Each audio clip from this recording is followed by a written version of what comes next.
Dear students, നമ്മൾ കഴിഞ്ഞ ക്ലാസ്സിൽ പറഞ്ഞിട്ടുണ്ടായിരുന്നത് യൂണിറ്റ് 3യിലുള്ള മെറ്റാബോളിക് ഫങ്ഷൻസ് വരെയായിരുന്നു. നെക്സ്റ്റ് പറയുന്നത് ഇൻ്റർ കണക്ഷൻസ് ബിറ്റ്വീൻ മെറ്റാബോളിക് പാത്വേസ് ആണ്. അതിൽ എന്തൊക്കെ ഇൻ്റർ കണക്ഷൻസ് ആണ് നമ്മുടെ ഈ ഒരു മെറ്റാബോളിക് പാത്വേസ് തമ്മിലുള്ളതെന്നുള്ള കാര്യമാണ് പറയുന്നത്. ഒന്ന് എനർജി ബാലൻസ്. എനർജി ബാലൻസ് എന്ന് പറയുമ്പോൾ നമ്മുടെ ബോഡിക്ക് കറക്റ്റായിട്ട് എനർജി ബാലൻസ് ഉണ്ടായിരിക്കണം. ഇത് നമുക്ക് കറക്റ്റാക്കി നമ്മുടെ ബോഡിയുടെ എനർജി ബാലൻസ് കറക്റ്റാക്കിയിട്ട് വെക്കുന്നതും അതുപോലെ തന്നെ എനർജി പ്രൊവൈഡ് ചെയ്യുന്നതും എന്താണ് കാർബോഹൈഡ്രേറ്റ്സ്, ഫാറ്റ്, പ്രോട്ടീൻ ഇവയൊക്കെ മെറ്റാബോളിസം നടന്നതിന് ശേഷമാണ്. ഇതിൻ്റെ മെറ്റാബോളിസം എന്ന് പറയുമ്പോൾ എങ്ങനെയാണ് നടക്കുന്നത്? നമ്മൾ ഡെയിലി കഴിക്കുന്ന ഇൻടേക്കിനനുസരിച്ചിട്ടാണ് നമ്മുടെ ശരീരത്തിലേക്ക് കാർബോഹൈഡ്രേറ്റ്, ഫാറ്റ്, പ്രോട്ടീൻസ് ഒക്കെ എത്തുന്നത്. അതിനനുസൃതമായിട്ടാണ് എന്ത് ചെയ്യുന്നത്? നമ്മുടെ ശരീരത്തിൽ എനർജി എക്സ്പെൻഡിച്ചർ ഉണ്ടാവുന്നത്. നെക്സ്റ്റ് പറയുന്നത് മെറ്റാബോളിക് ഫ്ലെക്സിബിലിറ്റി ആണ്. മെറ്റാബോളിക് ഫ്ലെക്സിബിലിറ്റി എന്ന് പറയുമ്പോൾ the ability to switch between using carbohydrates and fat as fuel sources, which is crucial for athletes and individuals with the metabolic disorders. അതായത് ഇതിൽ നമുക്ക് പറയുന്നത് കാർബോഹൈഡ്രേറ്റ്സ്, ഫാറ്റ് ഇതൊക്കെ നമ്മുടെ ശരീരത്തിൽ എന്താണ് ഫ്യൂവൽ സോഴ്സായിട്ട് പ്രവർത്തിക്കുന്നവയാണ്. ഇത് നമുക്ക് മെയിനായിട്ടുള്ള അത്ലറ്റ്സ് അതുപോലെ തന്നെ മെറ്റാബോളിക് ഡിസോർഡേഴ്സ് ഉള്ളവരിലൊക്കെ എന്താണ് നമുക്ക് എനർജി കൊടുക്കുന്നതിനൊക്കെ വേണ്ടിയിട്ട് ഹെൽപ്പ് ചെയ്യുന്നു. നെക്സ്റ്റ് പറയുന്നത് ഇമ്പാക്റ്റ് ഓഫ് കിഡ്നി ഡിസീസ്. അപ്പോൾ ഇമ്പാക്റ്റ് ഓഫ് കിഡ്നി ഡിസീസിൽ എന്താണ് കാര്യം പറയുന്നതെന്ന് വെച്ചിട്ടുണ്ടെങ്കിൽ ക്രോണിക് ആയിട്ടുള്ള കിഡ്നി ഡിസീസ് അതുപോലെ തന്നെ റീനൽ ഫെയിലിയറൊക്കെ വന്നിട്ടുള്ള ആളുകളിൽ the metabolism of these macronutrients can be altered, necessitaries specific dietary modification to manage protein, carbohydrates and lipid intake effectively. അപ്പോൾ ഇങ്ങനെയുള്ള ആളുകളിൽ സ്പെസിഫിക് ആയിട്ടുള്ള ഡയറ്ററി മോഡിഫിക്കേഷൻ വഴിയാണ് നമുക്ക് പ്രോട്ടീൻ, കാർബോഹൈഡ്രേറ്റ്സ്, ലിപ്പിഡ് ഇൻടേക്ക് ഇതൊക്കെ നമ്മൾ ചെയ്യുന്നത്.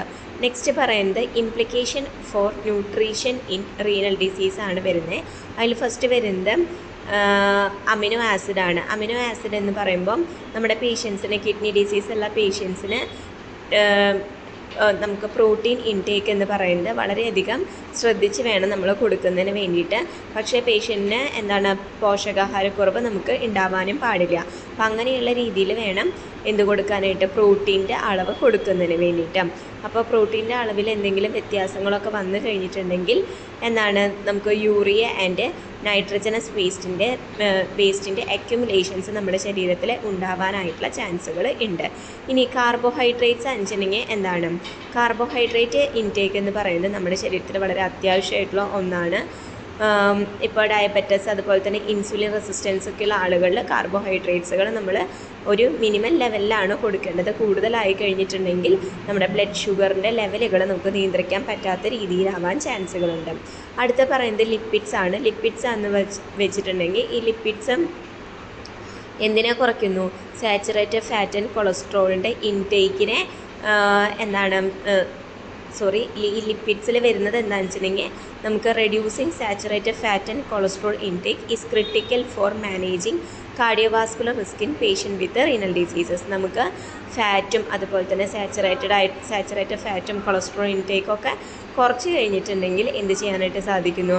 നമ്മുടെ കാർഡിയോവാസ്കുലർ റിസ്കുകളൊക്കെ മാനേജ് ചെയ്തിട്ട് നമ്മുടെ റീനൽ ഡിസീസും കാര്യങ്ങളൊക്കെ നമ്മുടെ ശരീരത്തിൽ നിന്ന് ഒഴിവാക്കാനായിട്ട് സാധിക്കുന്നു. അടുത്ത പറയുന്നത് management of fluid and electrolyte balance in chronic kidney disease, haemodialysis and continuous ambulatory peritoneal dialysis. അപ്പോൾ എങ്ങനെ ഇത് നമുക്ക് ഫ്ലൂയിഡ് ആൻഡ് ഇലക്ട്രോലൈറ്റ് ബാലൻസ് ഇങ്ങനെയുള്ള അസുഖങ്ങളുള്ളവരിൽ നമുക്ക് ചെയ്യാനായിട്ട് സാധിക്കും. അപ്പോൾ നമുക്ക് ഫ്ലൂയിഡ് ആൻഡ് ഇലക്ട്രോലൈറ്റ് ബാലൻസ് എന്ന് പറയുന്നത് നമ്മുടെ കിഡ്നി ഡിസ്ഫങ്ഷനൊക്കെയുള്ള പേഷ്യൻസിൽ വളരെ ശ്രദ്ധിക്കപ്പെടേണ്ട ഒരു കാര്യമാണ്. നമ്മുടെ ശരീരത്തിൽ ഫ്ലൂയിഡൊക്കെ കൂടുതലായി കഴിഞ്ഞിട്ടുണ്ടെങ്കിൽ നമ്മുടെ ശരീരത്തിൽ അതിനെ ഫിൽട്ടർ ചെയ്യാനായിട്ട് പറ്റൂല. അതുപോലെ തന്നെ ഇലക്ട്രോലൈറ്റുകളൊക്കെ എക്സസ് ആയി കഴിഞ്ഞിട്ടുണ്ടെങ്കിൽ ഇലക്ട്രോലൈറ്റും ഫ്ലൂയിഡ്സൊക്കെ എക്സസ് ആയിട്ടുണ്ടെങ്കിൽ അതിനെ നമ്മുടെ കിഡ്നിക്ക് റിമൂവ് ചെയ്യാനായിട്ടും പറ്റില്ല.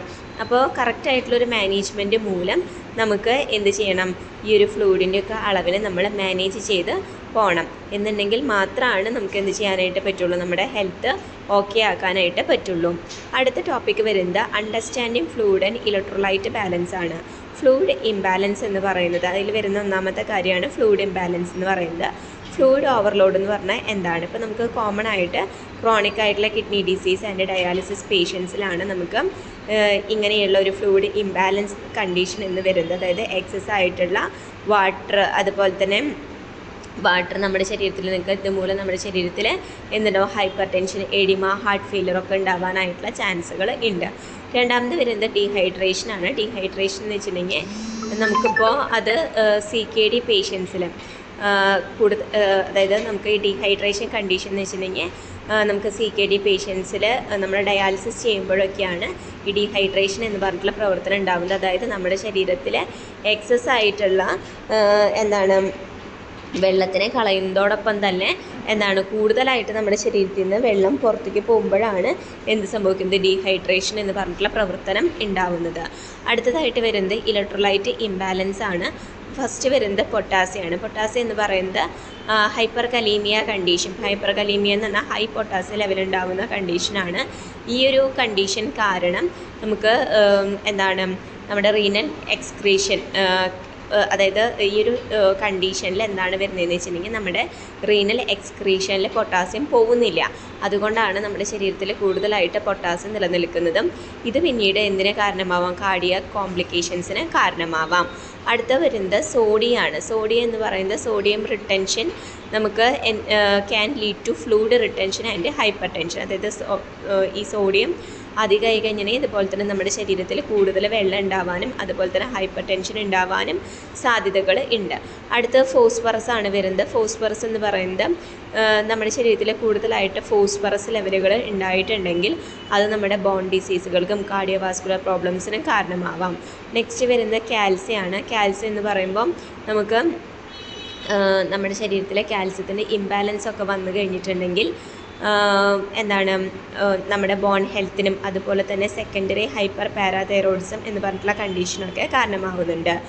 അടുത്ത് വരുന്നത് മാനേജ്മെൻറ്റ് സ്ട്രാറ്റജീസ് ഫോർ CKD ആണ്.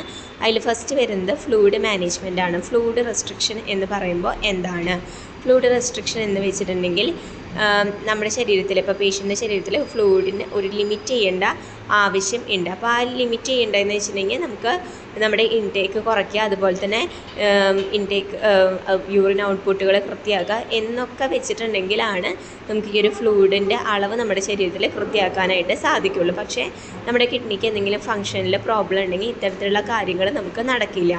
Restriction is usually calculated by estimating urine output plus an additional allowance. അതായത് നമുക്ക് റെസ്ട്രിക്ഷൻ ഓഫ് യൂറിൻ എന്ന് പറയുന്നത് നമുക്ക് എങ്ങനെയാണ് കാൽക്കുലേറ്റ് ചെയ്യാമെന്ന് വെച്ചിട്ടുണ്ടെങ്കിൽ യൂറിൻ ഔട്ട്പുട്ടിനോടൊപ്പം പ്ലസ് അഡീഷണൽ എലവൻസും കൂടി ചെയ്തിട്ടാണ് എന്ത് കിട്ടുന്നത്, നമുക്ക് എത്രത്തോളം ഫ്ലൂയിഡ് റെസ്ട്രിക്ഷൻ നമുക്ക് ചെയ്യണം എന്നുള്ളതിന് അളവ് കണ്ടുപിടിക്കുന്നത്.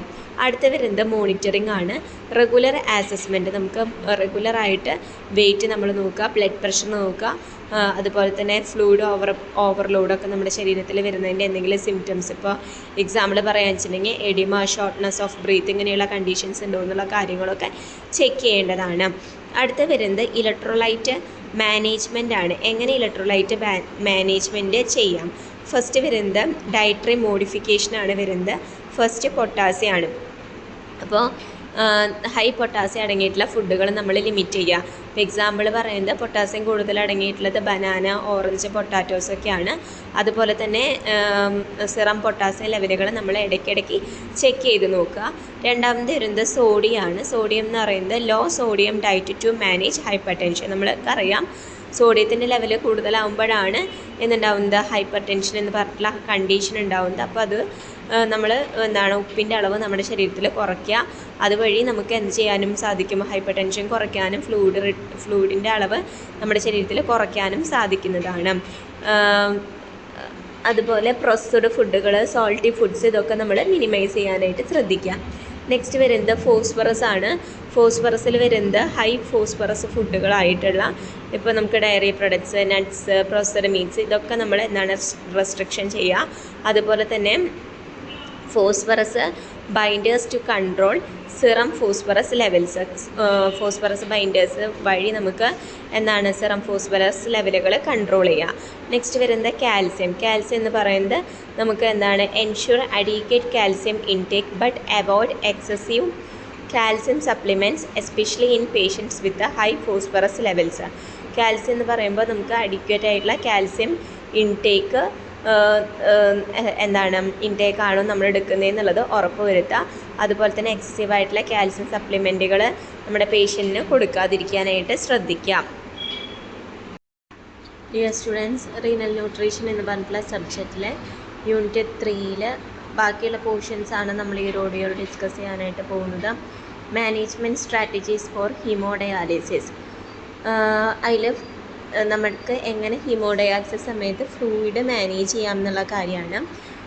ഡയാലിസിസ് ഷെഡ്യൂള് നമുക്ക് സെറ്റ് ചെയ്യാം. അപ്പോൾ പേഷ്യൻസ് നമുക്ക് ഒരു ഹീമോഡയാലിസിസ് പേഷ്യൻസ് ആണെങ്കിൽ ഒരു 3 ടൈംസ് ആണ് ഒരു വീക്കിൽ വരുന്നത്. അപ്പോൾ ഈ ഒരു പ്രോസസ്സ് വഴി നമുക്ക് എന്ത് ചെയ്യാൻ സാധിക്കും?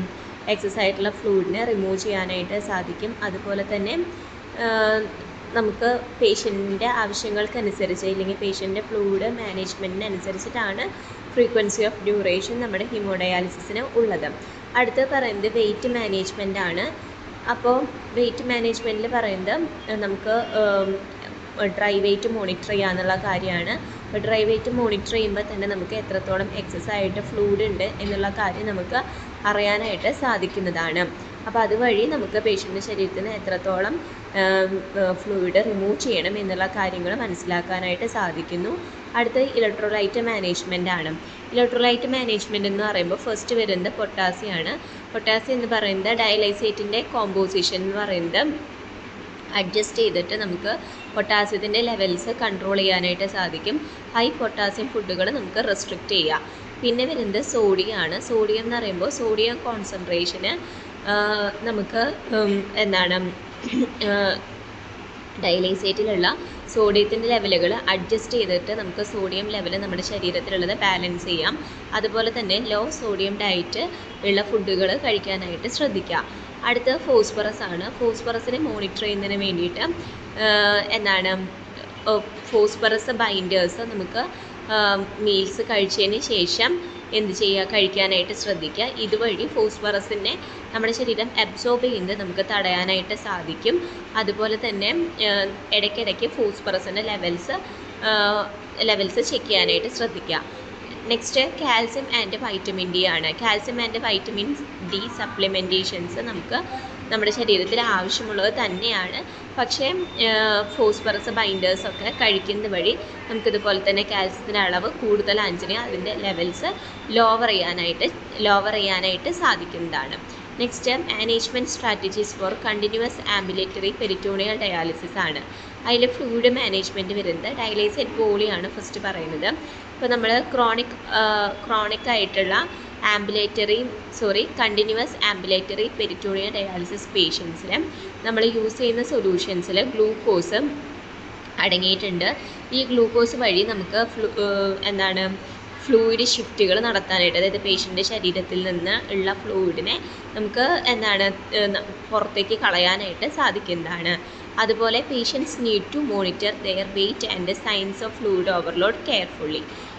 നെക്സ്റ്റ് ഫ്ലൂയിഡ് ഇൻടേക്ക് ആണ് വരുന്നത്. ഫ്ലൂയിഡ് ഇൻടേക്ക് എന്ന് പറയുമ്പോൾ ഫ്ലൂയിഡ് ഇൻടേക്ക് നമ്മൾ volume of fluid removed during each dialysis exchange and the patient's residual kidney function. അതായത് എത്രത്തോളം ഫ്ലൂയിഡ് നമ്മൾ റിമൂവ് ചെയ്യുന്നുണ്ട് ഓരോ ഡയാലിസിസിലും എന്നുള്ളത് നമ്മൾ കൃത്യമായിട്ട് ചെക്ക് ചെയ്യേണ്ടതാണ്. അടുത്തായിട്ട് വരുന്നത് ഇലക്ട്രോലൈറ്റ് മാനേജ്മെൻ്റ് ആണ്. അതിൽ പൊട്ടാസ്യമാണ് ഫസ്റ്റ് പറയുന്നത്. ഇപ്പോൾ ഹീമോഡയാലിസിസ് ആണെന്ന് വെച്ചിട്ടുണ്ടെങ്കിൽ പൊട്ടാസ്യത്തിൽ നമ്മൾ പറയുന്നത് എന്താണെന്ന് വെച്ചിട്ടുണ്ടെങ്കിൽ അപ്പോൾ നമുക്ക് ഹീമോഡയാലിസിസ് പേഷ്യൻസിൽ പൊട്ടാസ്യം ഇൻടേക്ക് നമ്മൾ മോണിറ്റർ ചെയ്യണം. അതുപോലെ തന്നെ ഹൈ പൊട്ടാസ്യം ഫുഡുകൾ നമ്മൾ ലിമിറ്റ് ചെയ്യുക. സോഡിയം ആണെന്ന് വെച്ചിട്ടുണ്ടെങ്കിൽ സോഡിയം റിട്ടൻഷൻസ് നമ്മൾ എത്രത്തോളം ഉണ്ടെന്നുള്ള കാര്യങ്ങൾ നമ്മൾ ചെക്ക് ചെയ്യുക. അതിനനുസരിച്ചിട്ട് നമുക്ക് സോഡിയം കഴിക്കാനായിട്ട് അതുപോലത്തെ സോഡിയം ഇൻടേക്കൊക്കെ നമ്മൾ ശ്രദ്ധിക്കുക. നെക്സ്റ്റ് പറയുന്നത് ഫോസ്ഫറസ് ആണ്. ഫോസ്ഫറസ് എന്ന് പറയുമ്പോൾ ഡയറ്ററി ഫോസ്ഫറസ് നമ്മൾ ലിമിറ്റ് ചെയ്യണം. അതുപോലെ തന്നെ ഫോസ്ഫറസ് ബൈൻഡേഴ്സ് നമുക്ക് ഫോസ്ഫറസിൻ്റെ ലെവൽസ് കൺട്രോൾ ചെയ്യാനായിട്ട് സാധിക്കും. ഇനി കാൽസ്യം എന്ന് പറയുമ്പോൾ നമുക്കിപ്പോൾ ഹീമോഡയാലിസിസും അതുപോലെ തന്നെ ഹീമോഡയാലിസിസ് പേഷ്യൻസിൽ നമുക്ക് കണ്ടിന്യൂസ് ആംബുലേറ്ററി പെരിറ്റോണിയൽ ഡയാലിസിസ് പേഷ്യൻസിലും may need calcium and vitamin D supplementation based on individual needs. അതായത് നമുക്ക് വൈറ്റമിൻ ഡി സപ്ലിമെൻറ്റേഷനും അതുപോലെ തന്നെ കാൽസ്യമൊക്കെ എന്താണ് അവർക്ക് ആവശ്യമെങ്കിൽ, അതായത് അവരുടെ ശരീരത്തിൽ ഇല്ല എങ്കിൽ നമുക്കത് കൊടുക്കേണ്ടതായിട്ടുണ്ട്. ഇല്ലെങ്കിൽ അതിൻ്റെ പ്രതിഫലമായിട്ട്, ഇല്ലെങ്കിൽ അതിൻ്റെ എന്താണ് പ്രതിപ്രവർത്തനമായിട്ട് ബാക്കിയുള്ള കാര്യങ്ങൾ ഉണ്ടാവും. അപ്പോൾ അതുകൊണ്ട് തന്നെ നമ്മൾ ശ്രദ്ധിച്ചു കൊടുക്കാനായിട്ട് ശ്രദ്ധിക്കാം. പിന്നെ വരുന്നത് multidisciplinary approach to management ആണ്. ഡയറ്റീഷ്യൻ എന്താണ് നമ്മളോട് പറയുക? നമുക്ക് ഒരു രജിസ്ട്രേഡ് ആയിട്ടുള്ള ഡയറ്റീഷ്യൻ വെച്ചിട്ടുണ്ടെങ്കിൽ specialising in renal nutrition to create individualised dietary plans based on specific metabolic needs.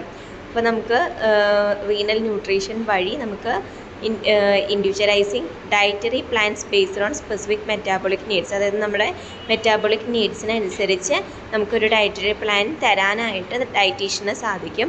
ഇനി നെഫ്രോളജിസ്റ്റ് ആൻസിനെ റെഗുലറായിട്ടുള്ള കൺസൾട്ടേഷൻ വഴി നമുക്ക് എന്തൊക്കെ ട്രീറ്റ്മെൻറ്റ് പ്ലാൻസ് ആണ്, നമ്മുടെ ലബോറട്ടറി റിസൾട്ട് അതുപോലെ തന്നെ ക്ലിനിക്കൽ അസസ്മെൻറ്റൊക്കെ കണ്ടു കഴിഞ്ഞിട്ട് എന്തൊക്കെ നമുക്ക് ട്രീറ്റ്മെൻറ്റ്സ് ആണ് തരാനായിട്ട് സാധിക്കുക എന്നുള്ളത് നെഫ്രോളജിസ്റ്റാണ് പറയുക. പിന്നെ വരുന്നത് പേഷ്യൻ്റ് എഡ്യൂക്കേഷനാണ്. പേഷ്യൻ്റ് എഡ്യൂക്കേഷൻ എന്ന് പറയുമ്പോൾ നമ്മുടെ പേഷ്യൻറ്റിനെ educate patient with about the importance of fluid and electrolyte management, dietary restrictions and recognising signs of imbalances. അപ്പോൾ പേഷ്യൻറ്റിനോട് നമ്മൾ കൃത്യമായിട്ട് അവരോട് എന്ത് കാര്യങ്ങൾ പറഞ്ഞു കൊടുക്കണം? ഇലക്ട്രോലൈറ്റ് മാനേജ്മെൻറ്റിനെ കുറിച്ചുള്ള കാര്യങ്ങൾ, ഡയറ്ററി റെസ്ട്രിക്ഷൻ്റെ കാര്യങ്ങൾ, അതുപോലെ തന്നെ എന്താണ് നമ്മുടെ ശരീരത്തിലുള്ള റെക്കഗ്നൈസിങ് സൈൻസ് ഓഫ് ഇംബാലൻസുകൾ. നമ്മുടെ ശരീരത്തിൽ ഇങ്ങനെ ഇലക്ട്രോലൈറ്റിൻ്റെയൊക്കെ ഇംബാലൻസ് വന്നിട്ടുണ്ടെങ്കിൽ എന്തൊക്കെ പ്രശ്നങ്ങളാണ് ഉണ്ടാവുക എന്നുള്ള കാര്യങ്ങൾ അറിഞ്ഞിട്ടുണ്ടെങ്കിലാണ് പേഷ്യൻ്റ് അതൊക്കെ ശ്രദ്ധാപൂർവ്വം നോക്കിക്കഴിഞ്ഞിട്ട് ഇന്ന പ്രശ്നങ്ങൾ എനിക്ക് ഉണ്ടാകും എന്നുള്ളത് മനസ്സിലാക്കിയിട്ട് അതിൻ്റെ അളവൊക്കെ നിയന്ത്രിക്കാനായിട്ട് പറ്റുകയുള്ളൂ. പിന്നെ വരുന്നത് national management of haemodialysis patients ആണ്. Nutritional management of haemodialysis patients ആണ്. ന്യൂട്രീഷണൽ മാനേജ്മെൻറ്റ് എന്ന് പറയുന്നത് നമ്മുടെ പേഷ്യൻസിന് വളരെയധികം ക്രൂഷ്യലാണ്. ഇപ്പോൾ നമുക്ക് ഹീമോഡയാലിസിസ് ഒക്കെ ചെയ്യുന്ന പേഷ്യൻസിനാണെന്ന് ന്യൂട്രീഷണൽ മാനേജ്മെൻറ്റ് നമ്മൾ വളരെയധികം ശ്രദ്ധിക്കേണ്ടതാണ്. പ്രോപ്പറായിട്ടുള്ള ഡയറ്ററി പ്ലാൻസ് ഒക്കെ നമുക്ക് ഉണ്ടായിരിക്കണം. ഇതുവഴിയാണ് നമുക്ക് ഫ്ലൂയിഡ് ആൻഡ് ഇലക്ട്രോലൈറ്റ് ബാലൻസുകളും അതുപോലെ തന്നെ നമ്മുടെ ശരീരത്തിൽ പോഷകാഹാരക്കുറവുണ്ടെങ്കിൽ അങ്ങനത്തെ കാര്യങ്ങളാണെങ്കിലും ശ്രദ്ധിക്കാനായിട്ടും നമ്മുടെ ഡയാലിസിസ് സമയത്തുള്ള കോംപ്ലിക്കേഷനും ഒഴിവാക്കാനൊക്കെ ആയിട്ട് സാധിക്കുകയുള്ളൂ. ഇനി understanding the nutritional needs of haemodialysis patients. ഒന്നാമത് വരുന്നത് ജനറൽ കൺസിഡറേഷനാണ്. അതിൽ ഫസ്റ്റ് വരുന്നത് എന്താണ്? എനർജി റിക്വയർമെൻറ്റ്സ് ആണ്. ഇപ്പോൾ ഹീമോഡയാലിസിസ് പേഷ്യൻസിന് നമുക്ക് അവരുടെ ശരീരത്തിൽ ആവശ്യമായിട്ടുള്ള എനർജി വേണം. അപ്പോൾ ഇത് നമുക്ക് എന്താണ് എനർജി കൊടുക്കുന്നത് എന്തിനു വേണ്ടിയിട്ടാണെന്ന് വെച്ചാൽ നമുക്ക് ഡയാലിസിസ് പ്രൊസീജിയറിലൊക്കെ വരുന്ന സ്ട്രെസ്, മെറ്റാബോളിക് സ്ട്രെസ്സിനെയൊക്കെ നമുക്ക് എന്താണ് ബാലൻസ് ചെയ്യുന്നതിനൊക്കെ വേണ്ടിയിട്ട് അവരുടെ ശരീരത്തിൽ എനർജി ആവശ്യമാണ്. അപ്പോൾ ഡെയിലി കലോറിക് ഇൻടേക്ക് എന്ന് പറയുന്നത് ഒരു 30 തൊട്ട് 35 കാലറി പെർ കിലോഗ്രാം ആണ് ബോഡി വെയ്റ്റിനനുസരിച്ച് അവർക്ക് വേണ്ടത്. നെക്സ്റ്റ് വേണ്ടത് പ്രോട്ടീൻ നീഡ്സ് ആണ്. പ്രോട്ടീൻ റിക്വയർമെൻറ്റ് എന്ന് പറയുമ്പോൾ നമുക്കത് ഹീമോഡയാലിസിസ് പേഷ്യൻസിന് ആവശ്യമുള്ള കാര്യമാണ്. പിന്നെ എന്താണ് patient to compensate for protein losses during dialysis and to prevent protein energy wasting. Recommended protein intake is typically 1.2 to 1.4 gram per kilogram of ideal body weight per day, focusing on high biological value proteins. അപ്പോൾ നമുക്ക് എത്രയാണ് പ്രോട്ടീൻ്റെ intake ആവശ്യമുള്ളത്? 1.2 മുതൽ 1.4 gram per kilogram, അതായത് 1 കിലോഗ്രാമിനനുസരിച്ച് ഇത്ര ഗ്രാമാണ് നമുക്ക് വേണ്ടതെന്നാണ് പറയുന്നത്. അടുത്തത് മാക്രോ ന്യൂട്രിയൻറ്റ് മാനേജ്മെൻ്റ് ആണ്. മാക്രോ ന്യൂട്രിയൻസ് നമുക്കറിയാം പ്രോട്ടീൻസ്, കാർബോഹൈഡ്രേറ്റ്, ഫാറ്റ്സ് ഒക്കെയാണ്.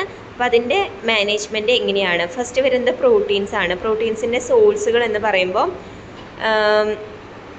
നമുക്ക് ഇപ്പോൾ ഹൈ ക്വാളിറ്റി പ്രോട്ടീൻ സോഴ്സുകളിൽ നമുക്ക് എസെൻഷ്യൽ അമിനോ ആസിഡുകൾ അടങ്ങിയിട്ടുണ്ടായിരിക്കും. അപ്പോൾ ഏതൊക്കെയാണ് ഈ ഹൈ ക്വാളിറ്റി പ്രോട്ടീൻ സോഴ്സസ് എന്ന് വെച്ചിട്ടുണ്ടെങ്കിൽ ലീൻ മീറ്റ്സ്, ഇപ്പോൾ നമുക്ക് ചിക്കൻ, ടർക്കി, ഫിഷൊക്കെ, പിന്നെ eggs, diary products, plant based sources എന്ന് വെച്ചിട്ടുണ്ടെങ്കിൽ ബീൻ, ലെൻറ്റിൽസ്, ടോഫ്യൂ, ഇതിലൊക്കെ എന്തടങ്ങിയിട്ടുണ്ടായിരിക്കും? നമുക്ക് ഹൈ ആയിട്ടുള്ള പ്രോട്ടീൻ കണ്ടൻറ്റൊക്കെ നമുക്ക് അടങ്ങിയിട്ടുണ്ടായിരിക്കും. ഇതിനെ നമുക്ക് മോണിറ്റർ ചെയ്യുന്നതിന് വേണ്ടിയിട്ട് serum albumin levels to monitor nutritional status and adjust protein intake as necessary. അപ്പോൾ നമുക്ക് പ്രോട്ടീനെ അല്ല നമ്മൾ ഇതുപോലെ തന്നെ സിറം ആൽബുമിൻ ലെവൽസ് നോക്കിയിട്ടാണ് പ്രോട്ടീൻ ഇൻടേക്കിന് നമുക്ക് എന്താണ് എടുക്കണോ, പ്രോട്ടീൻ ഇൻടേക്ക് കൂടുതലായിട്ട് വേണോ കുറവായിട്ട് വേണോ എന്നുള്ള കാര്യങ്ങൾ തീരുമാനിക്കുന്നത്. അടുത്ത് വരുന്നത് കാർബോഹൈഡ്രേറ്റ്സ് ആണ്. കാർബോഹൈഡ്രേറ്റഡ് സോഴ്സുകൾ എന്ന് വെച്ചിട്ടുണ്ടെങ്കിൽ അത് കാർബോഹൈഡ്രേറ്റുകൾ നമുക്ക് കൂടുതലായിട്ട് നമ്മുടെ ശരീരത്തിലെ കാലറി ഇൻടേക്ക് ഉണ്ടാക്കുന്നവയാണ്. അപ്പോൾ നമുക്ക് കാർബോഹൈഡ്രേറ്റ് അടങ്ങിയിട്ടുള്ള ഫുഡുകൾ എന്ന് വെച്ചിട്ടുണ്ടെങ്കിൽ എല്ലാ ധാന്യവർഗ്ഗങ്ങളും, brown rice, whole wheat, bread, പിന്നെ ഫ്രൂട്ട്സ് ആൻഡ് വെജിറ്റബിൾസിൽ അതിൽ കൂടുതലായിട്ട് പൊട്ടാസ്യം കണ്ടൻ്റാണ് കൂടുതലായിട്ട് അടങ്ങിയിരിക്കുന്നതെങ്കിലും കാർബോഹൈഡ്രേറ്റ്സിൻ്റെ അംശം ഇതിലുണ്ട്. പിന്നെ വരുന്നത് സിമ്പിൾ ഷുഗേഴ്സിനൊക്കെ ലിമിറ്റ് ചെയ്യുക. And processed carbohydrate to prevent weight gain. Processed കാർബോഹൈഡ്രേറ്റുകളൊക്കെ വെച്ചിട്ടുണ്ടെങ്കിൽ അത് നമുക്ക് എന്താണ് വെയിറ്റ് ഗെയിൻ കുറയ്ക്കാനായിട്ടുള്ള സാധ്യതകളുണ്ട്. അതുപോലെ തന്നെ ബ്ലഡ് ഷുഗർ ലെവൽസൊക്കെ കുറയ്ക്കുന്നു. നെക്സ്റ്റ് ഇതിൽ തന്നെ വരുന്നത് ഗ്ലൈസീമിക് കൺട്രോളാണ്. ഇപ്പോൾ നമുക്ക് ഡയബറ്റിക് പേഷ്യൻസിലൊക്കെ വെച്ചിട്ടുണ്ടെങ്കിൽ ലോ ഗ്ലൈസീമിക് ഇൻഡെക്സ് ഉള്ള ഫുഡുകളാണ് അവർ കഴിക്കുക, നമ്മുടെ ബ്ലഡ് ഷുഗർ ലെവൽസ് ബാലൻസ് ചെയ്യുന്നതിന് വേണ്ടിയിട്ട്.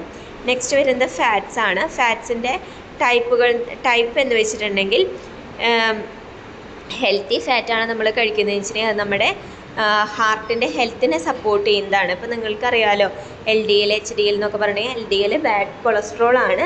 അപ്പോൾ അത് നമ്മുടെ ശരീരത്തിന് എന്താണ് പൊട്ടയാണെന്നാണ് നമ്മൾ പറയാം. പിന്നെ ഹീമോഡയാലിസിസ് പേഷ്യൻസിൽ ഫാറ്റിൻ്റെ അളവൊക്കെ കൂടുതലായി കഴിഞ്ഞിട്ടുണ്ടെങ്കിൽ എന്ത് സംഭവിക്കും? കാർഡിയോവാസ്കുലർ ഡിസീസസ് ഉണ്ടാവാനൊക്കെ ആയിട്ടുള്ള ചാൻസുകൾ ഉണ്ട്. അപ്പോൾ ഏതൊക്കെയാണ് ഫാറ്റ്സിൻ്റെ സോഴ്സുകൾ എന്ന് വെച്ചിട്ടുണ്ടെങ്കിൽ നമുക്ക് olive oil, avocados, nuts, fatty ഫിഷൊക്കെ വരും. പിന്നെ സാച്ചുറേറ്റഡ് ഫാറ്റ്സ് ആൻഡ് ട്രാൻസ് ഫാറ്റ്സിനെ നമുക്ക് ലിമിറ്റ് ചെയ്യുന്ന ഫുഡുകൾ ലിമിറ്റ് ചെയ്ത് കഴിഞ്ഞിട്ടുണ്ടെങ്കിൽ നമുക്ക് എന്ത് ചെയ്യാനായിട്ട് സാധിക്കും? കാർഡിയോവാസ്കുലർ റിസ്കുകളൊക്കെ നമുക്ക് കുറയ്ക്കാനായിട്ട് സാധിക്കുന്നതാണ്. ഇനി അടുത്ത വരുന്നത് മൈക്രോ ന്യൂട്രിയൻ മാനേജ്മെൻ്റ് ആണ്. മൈക്രോ ന്യൂട്രിയൻസ് എന്ന് പറയുമ്പോൾ അതിൽ ഫസ്റ്റ് വരുന്നത് നമുക്ക് സോഡിയാണ്. അപ്പോൾ നമുക്ക് സോഡിയത്തിൻ്റെ റെസ്ട്രിക്ഷൻ എന്ന് പറഞ്ഞെങ്കിൽ നമുക്ക് എത്രയാണ് വരുന്നത്? ഒരു 2000 to 2300 മില്ലിഗ്രാം പെർ ഡേ ആണ് നമുക്ക് വരുന്നത്. നമുക്ക് സോഡിയം ലെവലുകൾ പരമാവധി ലിമിറ്റ്